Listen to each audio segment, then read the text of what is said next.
kuna watu ambao pia bado wanatumia ile rule book, ile kitabu cha Msomoi ya kusema kwamba ukitaka maendeleo lazima upige magoti. Na unapata kuna wabunge pia ambao wanaunda bajeti kwa bunge. Wale ambao wanatakana kutafuta resources kwenye akaunti zao pia wanataka eti wapige magoti ndio waletewe maendeleo. Sasa ile sasa iko fancy. Na wale ambao wanapiga magoti hata wengi wanapiga magoti. Na ile maendeleo wafanye nini? Ile magoti ambayo wanapiga na wasaidia wenyewe. Wanapewa pesa kwenda kama hizo empowerment meetings. Hao wale pesa ambao wanatoa pale wamepewa. Wasipopewa hizo pesa, hawezi toa pesa zao kuja fanya nini wakatoe.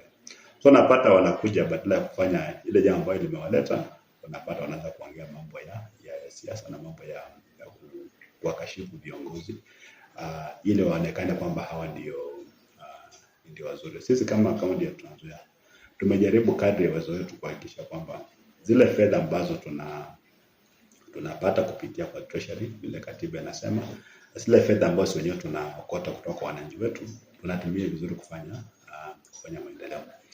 Lakini la muhimu ni kwamba maendeleo itakani kuja kwa sababu ati wewe ni sasa kwa fans ama uko kwa serikali ama unasio serikali, hapana. Maendeleo yanakuja kwa sababu sisi wote tunatoa ushuru. Kama ile argument yao ni kwamba yule ambaye anakuwa kwa serikali anasio serikali yanaletea maendeleo, pia waseme kwamba wale watu ambao hasio serikali pia wasitoe ushuru.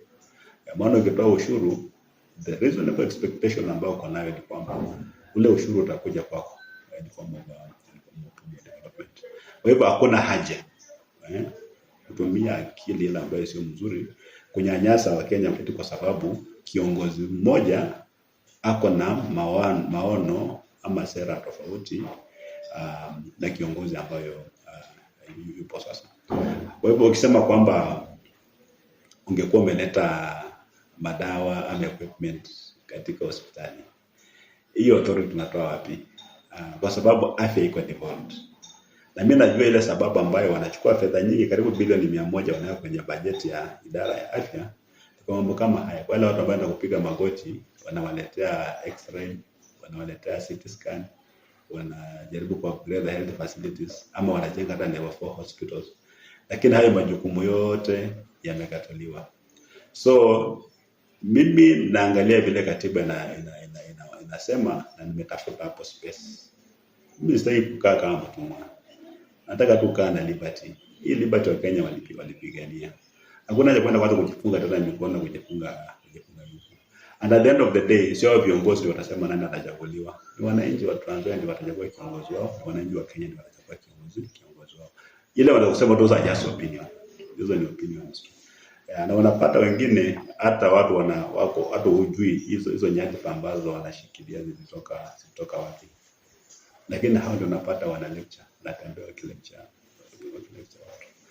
So wale ambao wanakuja Trans Nzoia kuja kusema kwamba wanakuja kufanya maendeleo, wacha wakuje, maana zile vitu ambazo zinafanya ziko na zero impact. Maana wanafanya mikutano ya harambee, zile fedha ambazo zinagawana kwa vikundi kama kina mama wanapata mmoja bila nyumba shilingi 200, shilingi 100.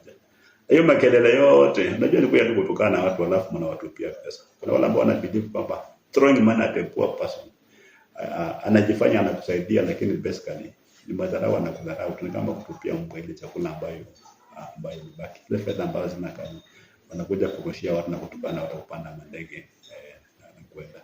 Mimi nimejaribu, niko ndani ya serikali, lakini nimeona nikilaunch ofisi, nikilaunch mabarabara, nikilaunch bridges. Hakuna mbali nimeona nikaenda kulaunch tap moja na ndiko nje ya serikali.